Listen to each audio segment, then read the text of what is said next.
Welcome dear students, we were doing textual questions of chapter number 4 heat.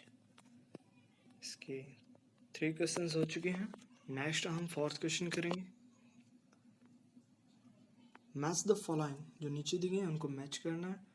First यहाँ पे land bridge ब्लॉज during. जो land bridge होता है हमने पढ़ा, लैंड ब्रिज कौन सा होता है, शाह ब्रिज कौन सा होता है, ठीक है ना. तो लैंड ब्रिज वो कब बनता है, किसके दौरान बनता है. Land bridge ब्लॉज during night. तो किसके साथ होएगा मिलान इसका, फर्स्ट वाले का डी के साथ. क्यों होएगा, क्योंकि सेकंड का इसमें सी ब्रिज ब्लॉज ड्यूरिंग. सी ब्रिज कब बनता है, ड्यूरिंग डे, दिन में बनता है, ठीक है ना. और थर्ड यहाँ पे dark coloured clothes are preferred during. जो गहरे रंग के कपड़े होते हैं वो कब पहनने चाहिए हमें, तो वो कब पहनने चाहिए, विंटर में, ठीक है ना, सर्दियों में पहनने चाहिए. क्योंकि वो क्या करते हैं, गाढ़े रंग होते हैं, वो सनलाइट को अब्जॉर्ब कर लेते हैं, सोखते हैं, ठीक है, और उससे ज़्यादा गर्मी पैदा होती है, ठीक है, हमारी बॉडी में ज़्यादा गर्मी रहती है. सो नेक्स्ट यहाँ पे light coloured clothes are preferred during. जो हल्के रंग के कपड़े होते हैं वो कब पहनने चाहिए, ड्यूरिंग समर.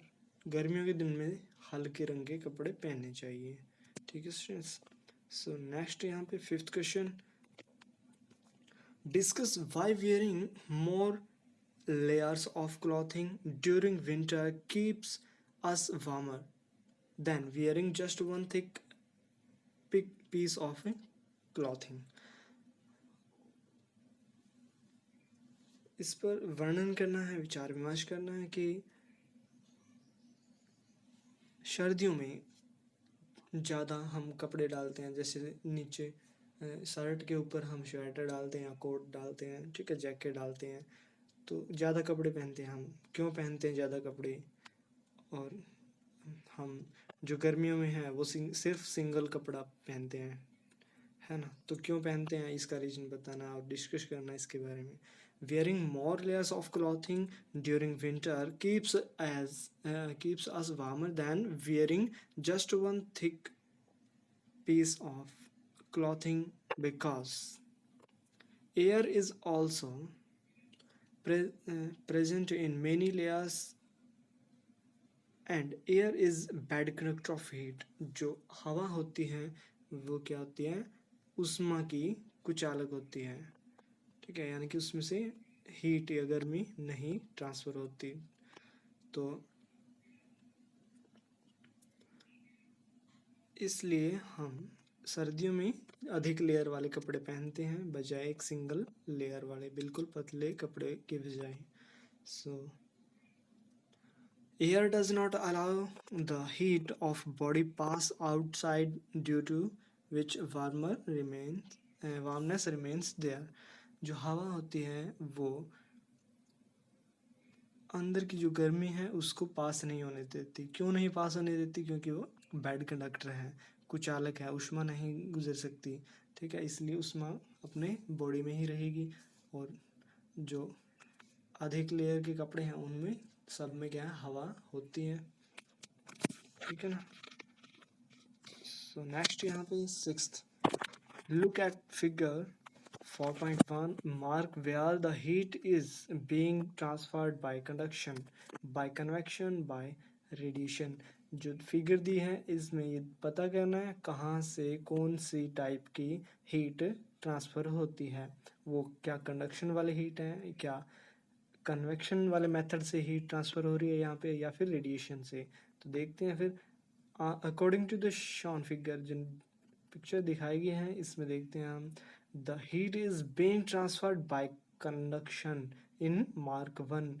जहाँ पे ये 1 वाला मार्किंग दी हुई है इसमें हीट ट्रांसफ़र होती है कंडक्शन से, ठीक है ना, टच में आने से डायरेक्ट, ठीक है, तो कंडक्शन से,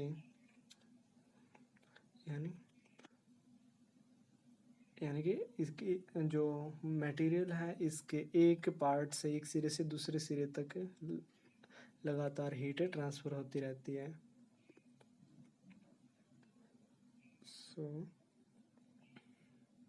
सेकंड इसमें from wire gauge the container, या जो छलनी है नीचे लगाई गई है इसकी बात है यहाँ पे फर्स्ट वाले में।